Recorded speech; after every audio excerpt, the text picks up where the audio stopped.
Good evening, dear QLS members. On behalf of our team, I would like to show you what our project is about. First of all, I would like to show you the principles underlying the structure of our Moodle courses.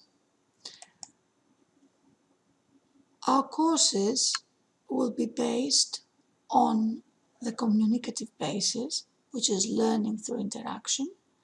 This is a tried and tested method, and they are going to incorporate a variety of exercises such as different question types, gap filling, transformations, drag and drop activities, so that the content is engaging for the student.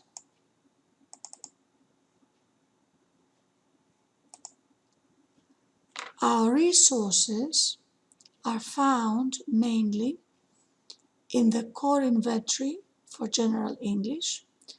This is what Equals, along with the British Council, tried to put together in order to help teachers apply the CEFR in their teaching. In that inventory, a list of language points, lexes and functions are given in order to help the teachers plan their lessons, and this list is what we took into consideration when we put together our topics. Now, our work is based on topics, and the main features of topics, aim at activating, first of all, the student by presenting him or her with vocabulary. Then all the basic skills, reading, grammar, listening, writing, are involved. And finally, the student can test themselves in what they have learned. Now, Moodle, apart from the basic features, has got extra features such as a forum, a glossary, a quiz that we could also incorporate in our project. One of the things we practiced the most during the seminars we had with TC was how to create H5P activities. Now, H5P is a tool which involves a plugin application that enables us to build a number of exercises which are interactive.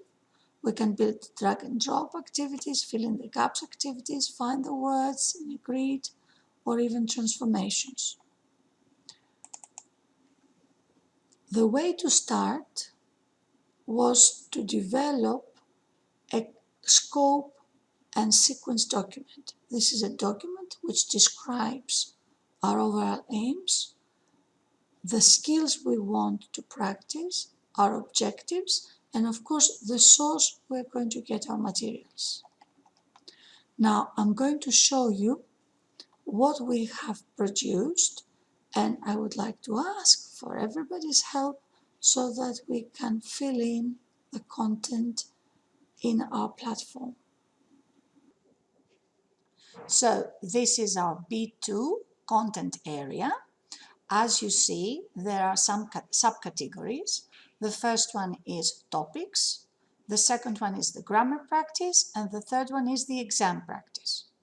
Now, under the topics area, you will find 9 areas which are the topics that we will be working on. It's the ones we have decided that are mostly related to our B2 level and appropriate for our B2 level. We have filled in the topic which is entitled climate change. So we click on climate change and we enter a page which describes the aims that the student will have to achieve. This is for the student. So the student in this lesson will learn about Greta Thunberg, And there is a list of the things that the student will be able to do at the end of this area, at the end of this topic. Now, on the same page, you will find the video, which has been embedded, and the activities that the student can do. They can choose to pick any activity they like at any order. So there is a Quizlet, which we have produced and which is there for the student to practice. There is a quiz which they can do in order to learn vocabulary, vocabulary related to the environment. Let's click on one of these activities and find out. So click here to practice a drag and drop activity. This was based on the words that we found in the text about Greta. Okay, let's go back and see another activity. This is a grid where they can find vocabulary related to the environment.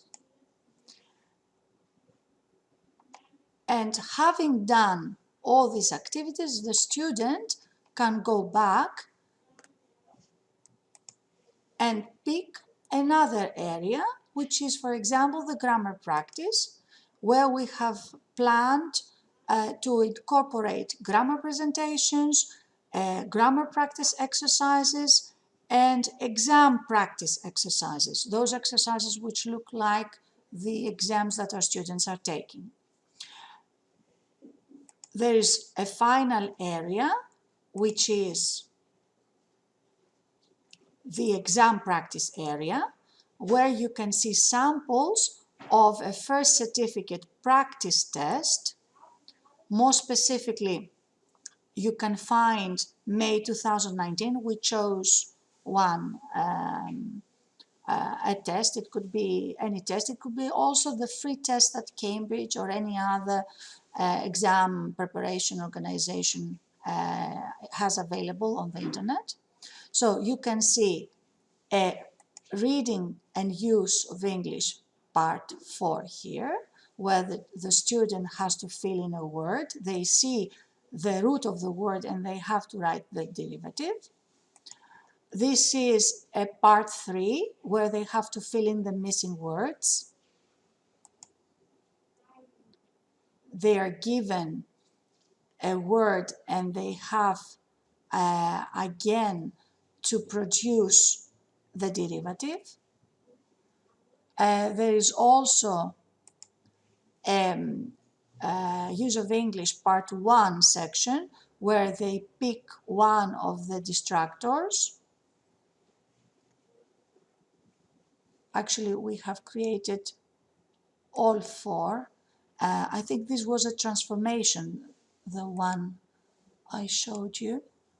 I think I have given you a short description of what our content area is about.